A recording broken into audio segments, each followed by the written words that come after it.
मधुबन के बाबा, मधुबन के बाबा मुरली वाले, आपका क्या कहना,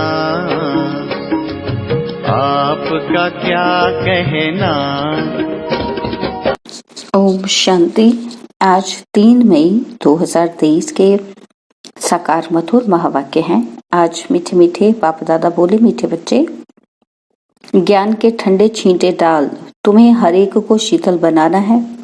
तुम हो ज्ञान बरसात करने वाली शीतल देवियां।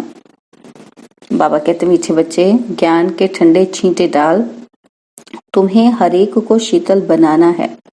तुम हो ज्ञान बरसात करने वाली शीतल देवियां। बाबा ने आज प्रश्न पूछा है कि बाप ने तुम्हें ज्ञान का कलश क्यों दिया है। और उत्तर में बाबा कहते, ज्ञान का कलश मिला है पहले स्वयं को शीतल बनाकर, फिर सर्व को शीतल बनाने के लिए। इस समय हर एक काम अग्नि में जल रहा है, उन्हें काम चिता से उतार ज्ञान चिता पर बिठाना है। आत्मा जब पवित्र शीतल बने तब देवता बन सके, इसलिए तुम्हें हर रूह को ज्ञान इंजेक्शन लगाकर पवित्र बनाना है। तुम्हारी ये रूहानी सेवा है। मुरली का गीत है जो पिया के साथ है, ज्ञान रत्नों की बरसात है। ओम शांति। जो बाप के साथ है उसके लिए बरसात है। अब बरसात और बाप, तो भला बाप की बरसात कैसे? वंडर खाएंगे ना। तो दुनिया इन बातों को नहीं जानती। यह है ज्ञान बरसात। तुमको शीतल देवियां बनाने के लिए ज्ञान चिता पर बिठाया जाता है। शीतल अक्षर के अगेंस्ट है तपत। तुम्हारा नाम ही है शीतल देवी। एक तो नहीं होगी ना, जरूर बहुत होंगी जिन्हों से भारत शीतल बनता है। इस समय सभी काम चिता पर जल रहे हैं। तुम्हारा नाम यहाँ शीतला देवियां हैं, शीतल करने वाली, ठंडा छींटा डालने वाली देवियां। छींटा डालने जाते हैं ना, यह है ज्ञान के छींटे जो आत्मा के ऊपर डाले जाते हैं। आत्मा प्योर बनने से शीतल बन जाती है और इस समय सारी दुनिया कामचिता पर काली हो पड़ी है। अब कलश मिलता है तुम बच्चों को। कलश से तुम खुद भी शीतल बनते हो और औरों को भी शीतल बनाते हो। यह भी शीतल बनी है ना, दोनों इकट्ठे बैठे हैं ना। घर बार छोड़ने की बात ही नहीं, लेकिन गौशाला बनी होगी तो जरूर कोई ने घर बार छोड़ा होगा। किस लिए? ज्ञान चिता पर बैठ शीतल बनने के लिए। जब तुम यहाँ शीतल बनेंगे तब ही तुम देवता बन सकेंगे। बाबा ने समझाया भी है कि जब तक तुम्हारे द्वारा कोई आस्तिक नहीं बना है तो गोया नास्तिक ही है। आस्तिक दुनिया वाले आपस में कभी लड़ते झगड़ते नहीं, नास्तिक दुनिया वाले लड़ते झगड़ते हैं। नास्तिक किसको कहा जाता है? जो मुझ अपने पारलौकिक परम प्रिय परम पिता परमात्मा को नहीं जानते हैं। सारी दुनिया में घर घर में रोला है, क्योंकि परमपिता परमात्मा को भूलने कारण नास्तिक बन पड़े हैं। बेहद के बाप और उनकी रचना के आदि मध्य अंत को नहीं जानते। बेहद का बाप समझाते हैं कि तुम नास्तिक क्यों बने हो। बेहद का बाप जिसको गॉड फादर कहते हो, ऐसे फादर को क्यों भूले हो? फादर का तो ऑक्यूपेशन जानना चाहिए। वह है बीज रूप सत्यचित आनंद, ज्ञान का सागर, शांति का सागर। सब शिफ्तें उनमें हैं, सब विशेषताएं उनमें हैं। उनकी विशेषताएं ही अलग हैं। उनको ही कहा जाता है, तुम माता पिता हम बालक तेरे। तो जरूर वह माँ बाप होगा ना। जब तक अल्फ को नहीं जाना है तब तक सीधा हो नहीं सकते। यह तो जानते हो कि सतयुग में भारत में गॉड गॉडेज का राज्य था। लक्ष्मी नारायण को गॉड गॉडेज कहते थे। जो देवी देवता धर्म वाले होंगे वह समझेंगे कि बरोबर लक्ष्मी नारायण इस भारत के पहले पहले मालिक थे। 5000 वर्ष की बात है। देखो, बाप टीचर जब समझाते हैं तो चारों तरफ देखते हैं कि बच्चे अच्छी तरह सुनते धारण करते हैं या बुद्धि योग और कहीं कहीं भटकता है। तो जैसे भक्ति मार्ग में भल श्री कृष्ण की मूर्ति के आगे बैठे होंगे, परंतु बुद्धि धंधे तरफ धक्का खाती रहेगी। एकाग्रचित उस चित्र में भी नहीं रहेंगे। यहाँ भी पूरी पहचान नहीं है तो फिर धारणा भी नहीं होती है। शिव बाबा ये माया को वश करने का वशीकरण मंत्र देते हैं। कहते हैं, तुम अपने परमपिता परमात्मा शिव को याद करो। बुद्धि का योग उनके साथ लगाओ। अभी तुम्हारा बुद्धि योग पुराने घर की तरफ नहीं जाना चाहिए। बुद्धि योग बाप के साथ लटका रहना चाहिए, क्योंकि तुम सबको मेरे पास आना है। मैं पंडा बन आया हूँ तुमको ले चलने। यह शिव शक्ति पांडव सेना है। तुम हो शिव से शक्ति लेने वाले।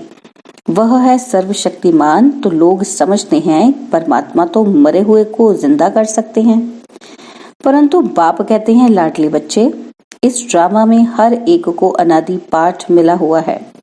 मैं भी क्रिएटर, डायरेक्टर, प्रिंसिपल एक्टर हूँ। ड्रामा के पार्ट को हम कुछ भी नहीं कर सकते। मनुष्य समझते हैं कि पत्ता पत्ता परमात्मा के हुक्म से चलता है। क्या परमात्मा बैठ पत्ते पत्ते को हुक्म करेंगे?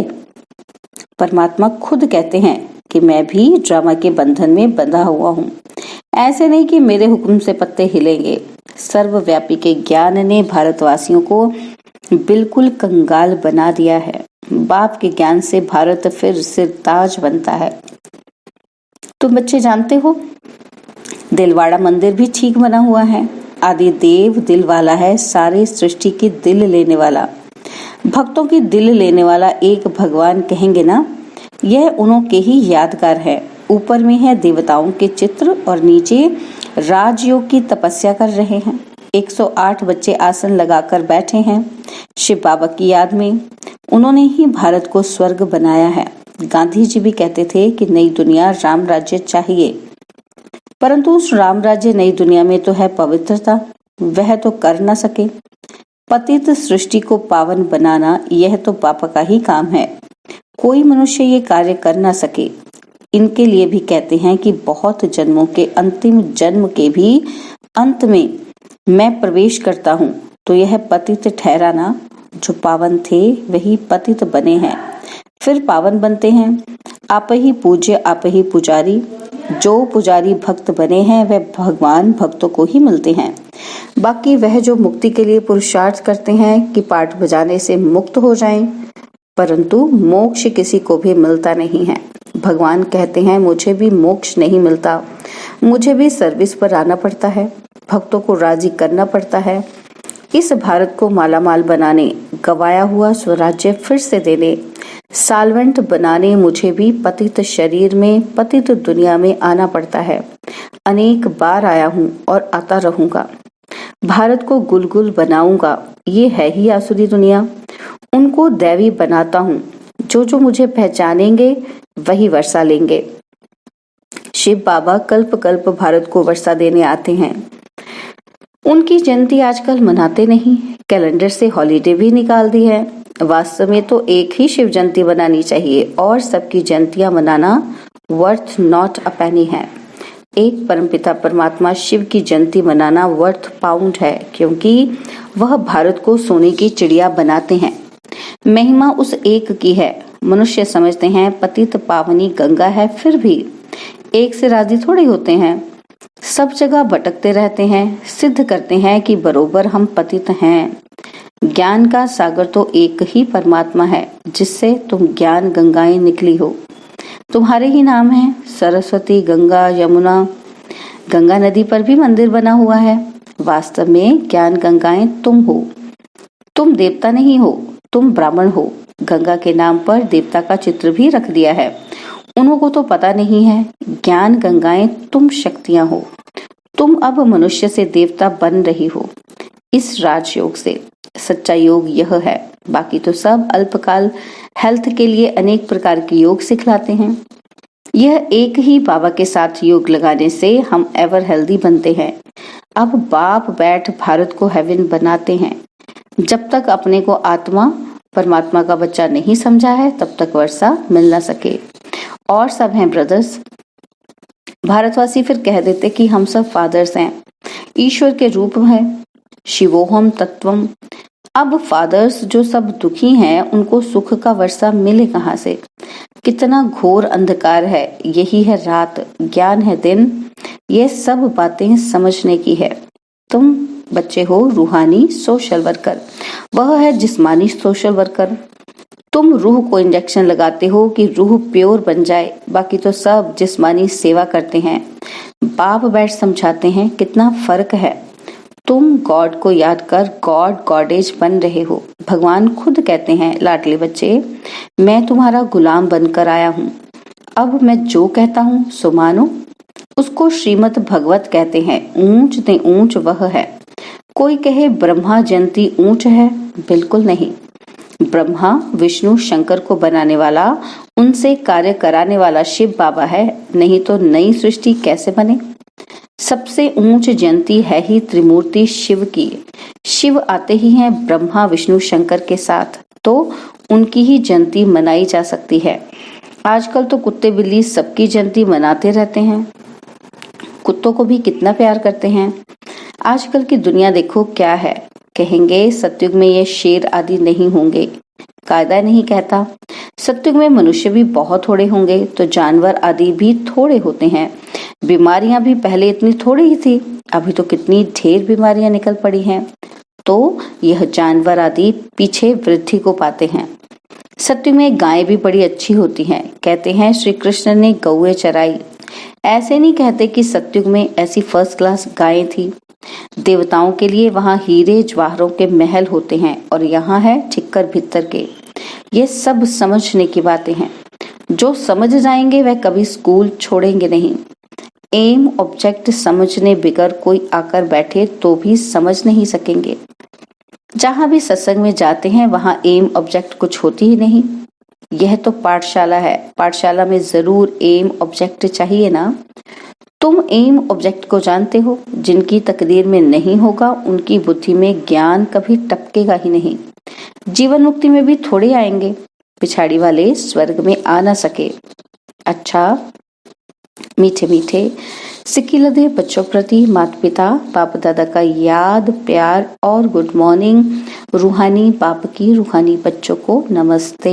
हम रूहानी बच्चों की रूहानी बाप दादाजी को दिलवा जान सिकवा प्रेम से नमस्ते।